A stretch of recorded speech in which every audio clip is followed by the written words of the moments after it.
Kini ang pagtuong Katoliko. Ako si Sok Fernandez. Pamanaw na ito. Importanteng pangutana. Nitong Alan Caballero. Nganong mutuo mong history? Wala na laing tuhan gawas sa Biblia. Mao ni ang libro sa kamotoran na makaluwas. Salamat kayo sa imong pangutana, Dungalan. Natong tubag, mismo Biblia mo matuod na to. Nga sa Kaalam, Kapitulo 8, versikulo 8, ang usa ka tawo nga mangandoy sa dakong kaalam. Kinahanglan usab mutuo sa libro sa kasaysayan.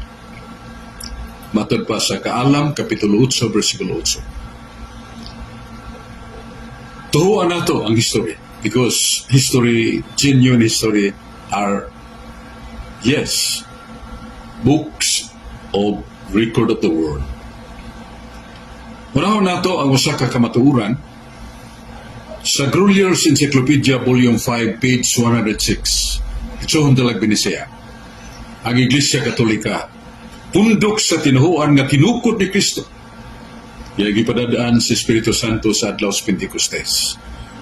Iglesia Katolika, pundok sa tinuhuan nga tinukod ni Kristo. Unya ato sa mabasa